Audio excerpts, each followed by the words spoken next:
You're a superhero.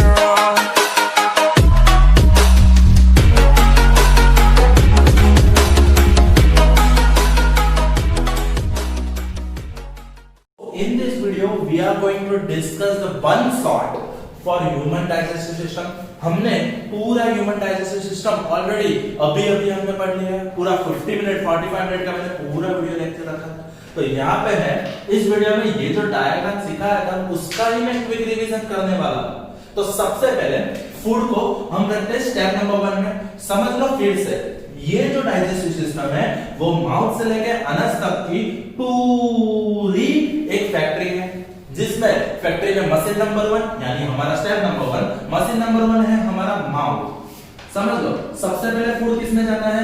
Mouth में जाता है। वो माउथ में जाने के बाद माउथ में मेन 3 पार्ट होते हैं। मेन कितने पार्ट होते हैं? 3 पार्ट। कौन कौन से? तो सबसे पहले होता है हमारे टीथ यानी कि हमारे दांत, समझ लो, ठीक है। और उसके बाद होता है टंग, और टंग के साथ साथ हमारे पास हो जाता है तीसरा हमारी सलाइवल ग्लैंड्स। चलो इतनी बात समझ में आ गई। ओके, अब देखना मेन चीज है, टीथ क्या करता है? फूड को ब्रोक करता है छोटे छोटे स्मॉलर पीसेस में। फूड को क्या करता है? स्मॉलर पीसेस में कन्वर्ट करता है। ओके, तो मींस वो च्यू करता है ऐसा। तो फूड टूटता है। फूड टूटने के बाद टंग क्या करता है? फूड के स्मॉलर पीसेस को मिक्स करता है सलाइवा ग्लैंड में से निकले हुए सलाइवा के साथ। ओके, इतने में समझ में आ गई। अब देखो, ये जो टंग है वो मिक्स कर रहा है फूड को सलाइवा के साथ। तो सलाइवा क्या करेगा? सलाइवा फूड को वेट बना रहा है, वेटी बना रहा है, ताकि वो इजीली डाइजेस्ट हो सके, इजीली पास हो सके। और साथ में वो क्या करता है? एक एंजाइम रिलीज करता है। एक क्या करता है? एंजाइम रिलीज कर रहा है। वो कौन सा रिलीज करता है? एमाइलेज।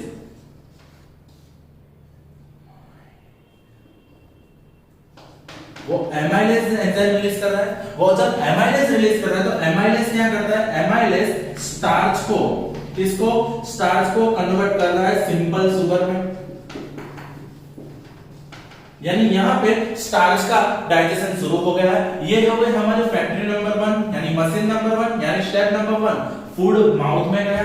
फूड माउथ में जाने के बाद धीरे धीरे कहां पे जा रहा है? इसोफेगस में। इसोफेगस में मैंने बोला था आपको, ओ भी लगा सकते हो, न भी लगा सकते हो, पर इसोफेगस में क्या करता है? वो पैरासिटिक मूवमेंट करते हैं। यानी वो प्रॉपर्ली समझ लो, एक्सपांशन और कॉन्ट्रैक्शन, एक्सपांशन और कॉन्ट्रैक्शन के थ्रू, पैरासिटिक मूवमेंट के थ्रू, पैरासिटिक मूवमेंट के थ्रू वो क्या करता है? फूड को धीरे धीरे डालता है स्टोमक में। फूड को कहां डालता है? स्टोमक में। तो स्टोमक है हमारा मेन पॉइंट। स्टोमक है हमारा मेन पॉइंट। चलो ध्यान कर देना, पहला नंबर खत्म हो गया। फूड कहां था? माउथ में। दूसरे बार कहां पे गया? पैरासिटिक मूवमेंट के थ्रू। मूवमेंट कैसे होती है? जैसे कि ये है हमारी नॉर्मली गट यानी हमारे इसोफेगस फूड पाइप, जिसको क्या करता है? वो पीछे से पुश कर रहा है। जैसे वो पीछे से पुश करेगा, आगे का साइड इस तरह से एक्सपैंड हो रहा है। तो ये जो पाइप है, ये पाइप के एक साइड जो है वो कॉन्टैक्ट हो रही है, दूसरी साइड है वो एक्सपैंड हो रही है। फूड धीरे धीरे आगे मूव कर रहा है। आगे मूव करने के बाद फूड कहां पे जा रहा है? स्टोमक में। कहां पे जाएगा? स्टोमक में। अभी हमें पता है कि स्टोमक में सबसे पहले समझ लो, स्टोमक की जो वॉल है वो वॉल को क्या करती है? फूड को सेमी सॉलिड पेस्ट में कन्वर्ट करती है। वो वॉल क्या करती है? फूड को सेमी सॉलिड पेस्ट में कन्वर्ट करती है, जिससे फूड अच्छे से मिक्स हो सके। साथ में स्टोमक क्या कर रहा है? स्टोमक गैस्ट्रिक जूस का स्प्रे कर रहा है। वो गैस्ट्रिक जूस का क्या कर रहा है? स्प्रे कर रहा है। ओके, तो वो जो गैस्ट्रिक जूस है, वो गैस्ट्रिक जूस में कौन कौन सी चीज होती है? तो गैस्ट्रिक जूस में होता है हमारा सबसे पहला HCl यानी 0.5% कंसंट्रेशन वाला हाइड्रोक्लोरिक एसिड। साथ में क्या होता है? साथ में होता है पेप्सिनोजन, जो एक्चुअली होता है इनएक्टिव। वो कैसा होता है? इनएक्टिव। और तीसरी चीज हो जाती है हमारी म्यूकस। क्या हो जाती है? म्यूकस। और एक चीज में समझ लो, स्टोमक में 3 घंटे तक फूड पूरा चर्निंग हो रहा है। चर्निंग मींस मिक्स हो रहा है, ऐसे डाइजेस्ट हो रहा है। अब देखो HCl का काम क्या है? तो HCl का मेन 2 काम है। कौन कौन से काम? सबसे पहले एक एसिडिक मीडियम को कवर करो, यानी वो स्टोमक में एसिडिक मीडियम बनाता है। स्टोमक में क्या कर रहा है, एसिडिक मीडियम बना रहा है। क्यों वो एसिडिक बना रहा है? ताकि पेप्सिनोजन इनएक्टिव में से एक्टिव पेप्सिन में कन्वर्ट हो। ठीक है, इनएक्टिव पेप्सिनोजन को पेप्सिन में कन्वर्ट करने के लिए HCl का एसिडिक मीडियम होना जरूरी है। दूसरी चीज, वो फूड के अंदर के जो भी हार्मफुल बैक्टीरिया है वो बैक्टीरिया को क्या करते हैं, किल करते हैं।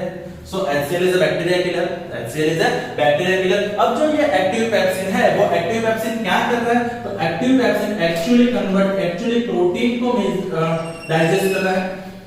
किसको डाइजेस्ट कर रहा है? प्रोटीन को। वो प्रोटीन को किस तरह से डाइजेस्ट करता है? प्रोटियोज और पेप्टोन्स में, प्रोटियोज और पेप्टोन्स। इतनी बात समझ में आ गई? ओके, और उसके बाद म्यूकस क्या करता है? म्यूकस की लाइनिंग, म्यूकस स्टोमक को बचाता है, स्टोमक को प्रोटेक्ट करता है। किससे? स्टोमक को किससे प्रोटेक्ट करेगा? वो स्टोमक को प्रोटेक्ट करता है HCl और पेप्सिनोजन से। तो स्टोमक का ये प्रोटेक्टर हो गया, स्टोमक का ये क्या हो गया? प्रोटेक्टर। यानी ये अंदर इस तरह से म्यूकस का पूरा लाइनिंग बन जाता है। ठीक है, इतनी बात समझ में आ गई? फिर से तो ये हो गया हमारा स्टेप नंबर 3, ये हो गया हमारा स्टेप नंबर 3। स्टेप नंबर 3 में हमने क्या समझा? स्टेप नंबर 3 में हमने ये समझा कि सबसे पहले फूड होता है माउथ में से जाता है एसोफेगस के थ्रू स्टोमक में। स्टोमक की वॉल क्या करती है? फूड को सेमी सॉलिड पेस्ट में कन्वर्ट करती है और साथ में इसमें गैस्ट्रिक जूस रिलीज करते हैं। गैस्ट्रिक जूस क्या होता है? Gastric juice is basically combination of hydrochloric acid, pepsinogen and mucus. तो हाइड्रोक्लोरिक एसिड क्या करता है? इनएक्टिव पेप्सिनोजन को एक्टिव पेप्सिन में कन्वर्ट करने के लिए स्टोमक का एसिडिक मीडियम होना जरूरी है। जब तो HCl क्या करता है? 0.5% कंसंट्रेटेड HCl वो एसिडिक मीडियम कवर करके आता है, कवर करके देता है। उसके बाद वो एक्टिव पेप्सिन क्या करता है? प्रोटीन का डाइजेशन करता है। प्रोटीन का क्या करेगा? डाइजेशन करेगा। प्रोटीन का डाइजेशन वो किसमें करता है? वो प्रोटीन का डाइजेशन करता है प्रोटियोज और पेप्टोन्स में, प्रोटियोज और पेप्टोन्स में। साथ में वो बैक्टीरिया को किल करता है। और म्यूकस की इनर लाइनिंग जो होती है वो क्या करती है? स्टोमक को प्रोटेक्ट कर रही है। वो स्टोमक का प्रोटेक्टर है। वो प्रोटेक्टर कैसे है स्टोमक का? तो वो कुछ नहीं करता, HCl और पेप्सिनोजन से उसको प्रोटेक्ट करता है। वो 3 घंटे तक स्टोमक में फूड 3 घंटे तक चर्निंग हो रहा है, मिक्स हो रहा है, प्रॉपर्ली डाइजेस्ट हो रहा है। उसके बाद फूड कहां पे जाता है? हमारा स्मॉलर इंटेस्टाइन में। फूड कहां पे जा रहा है? हमारा स्मॉलर इंटेस्टाइन में, थ्रू द वाल। सो मेन चीज आ गई। अब देखो कि हमारा लंबा सा पार्ट, सबसे लॉन्गी, सबसे लेंथी और सबसे टॉपिक में भी लेंथी पार्ट है, तो that is your smaller intestine.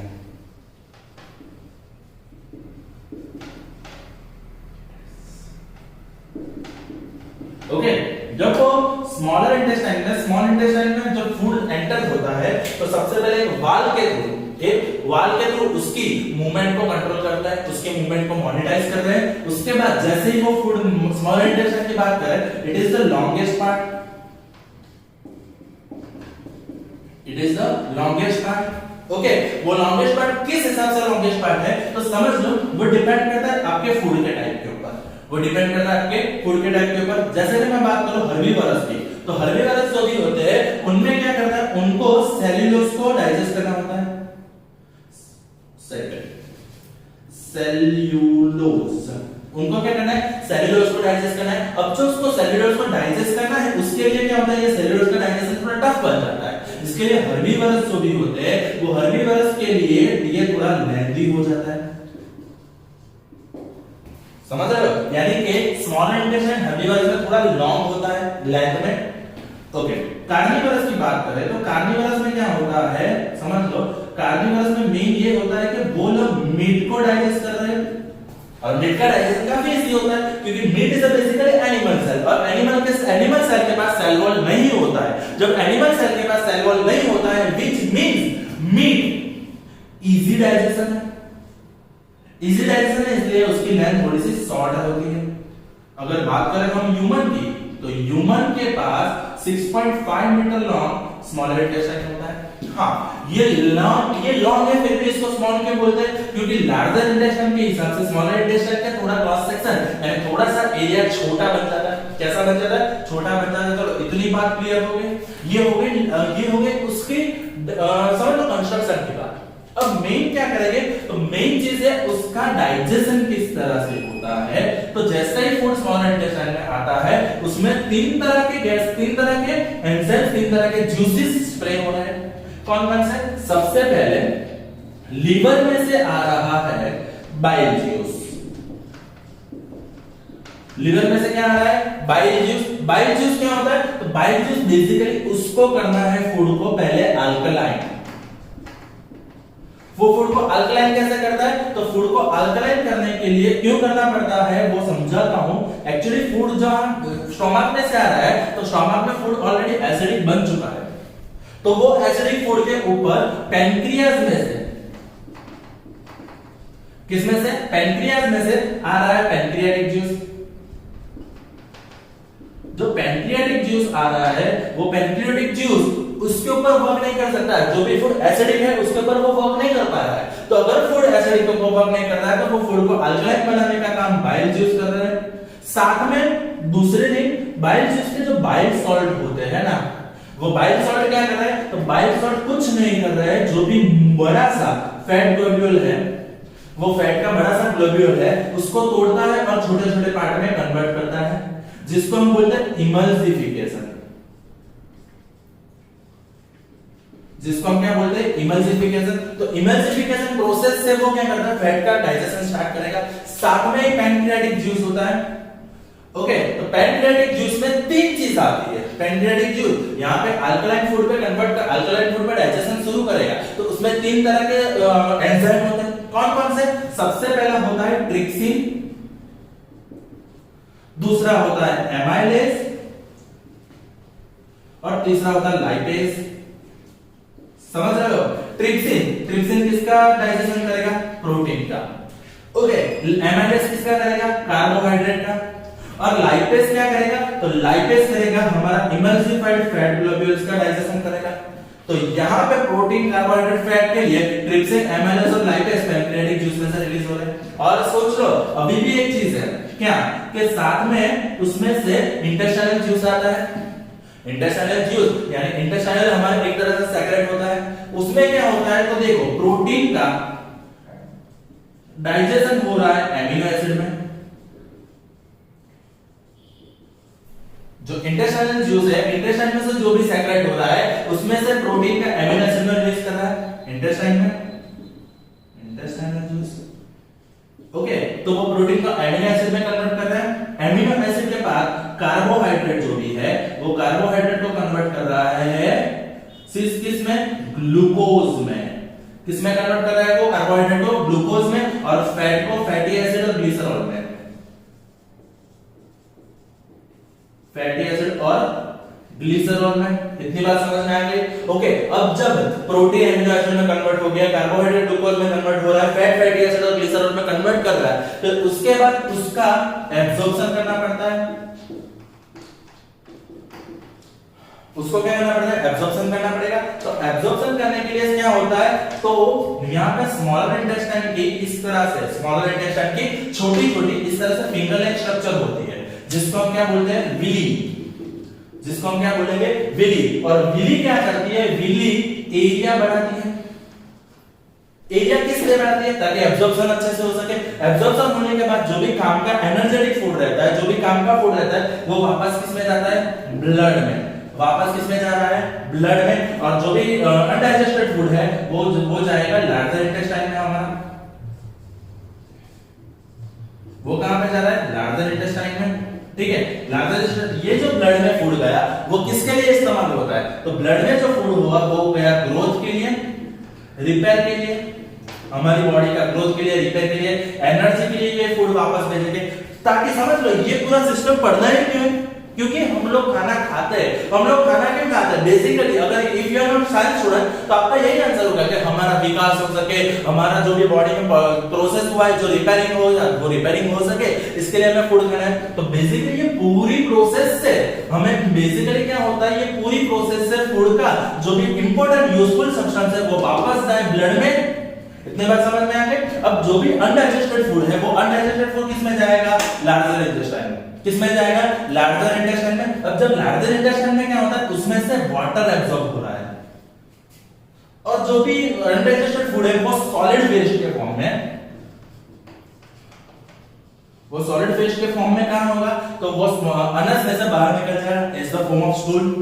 इतनी बात समझ में आ गई? तो समझ लो, हम अगर बात कर रहे हैं डाइजेस्टिव सिस्टम के, तो डाइजेस्टिव सिस्टम में मेनली आपको यही करना है स्टेप बाय स्टेप। किस तरह से, एक फैक्ट्री है, मैंने बोला था कि फैक्ट्री है जिसमें 4 मशीन 5 मशीन रखे हुए हैं। पहली फैक्ट्री में है, फैक्ट्री में प्रोडक्ट है, पहली मशीन में उसका प्रिपरेशन हुआ, फिर दूसरे मशीन में उसका तीसरा प्रिपरेशन, इस तरह से प्रिपरेशन होता है, लास्ट में पैकिंग हो रहा है।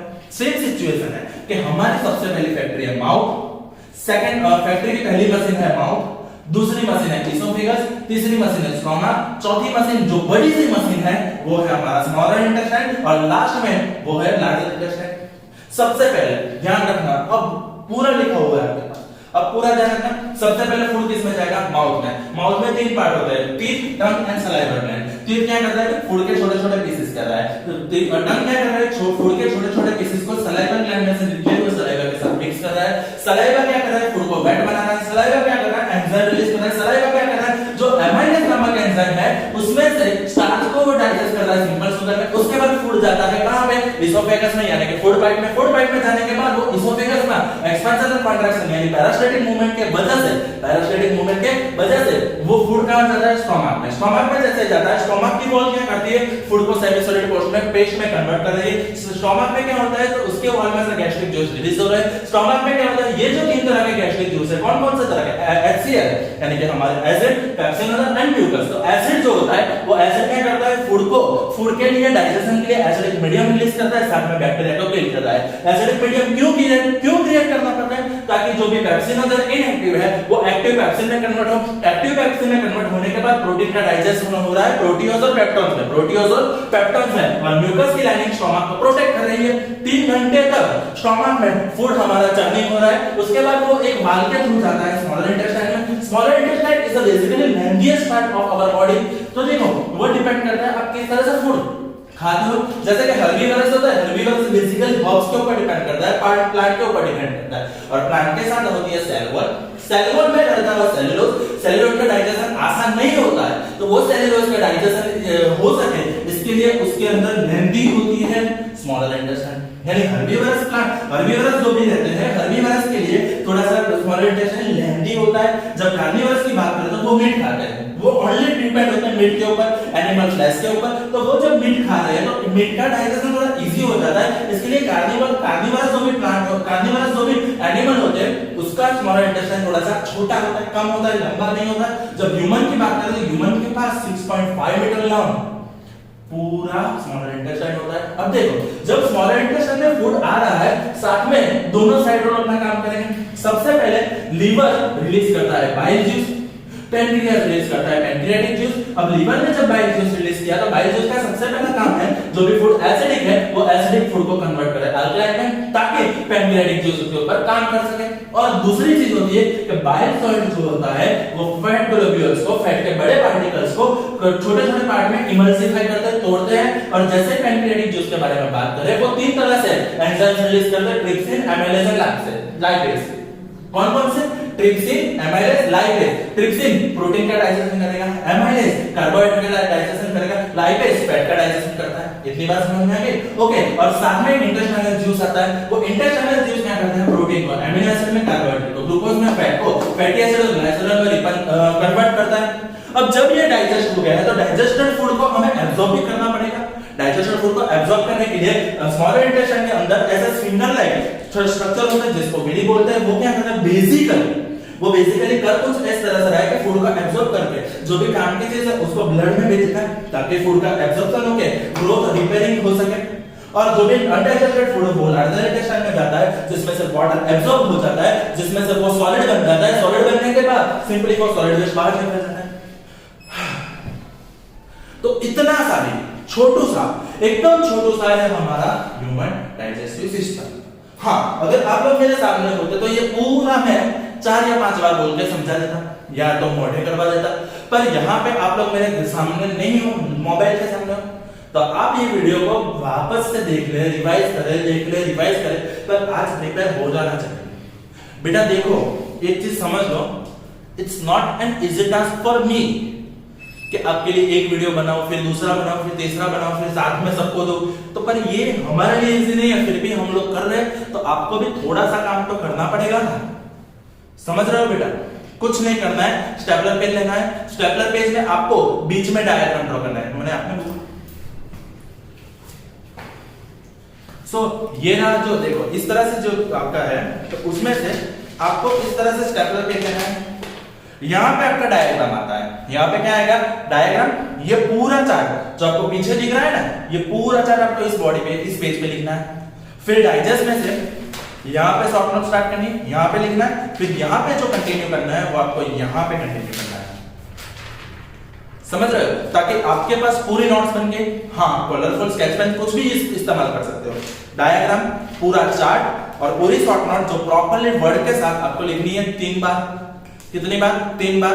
आज रात को 9 बजे मैं इसके एग्जाम भी ले रहा हूं, आज रात को 9 बजे मैं खुद ही होमवर्क चेक कर रहा हूं, तो ये आपको कंपलसरी करना है। ओके, आएगा इतना? डन? पक्का ना? प्रिपेयर कर दो। Thank you, that's it from my side.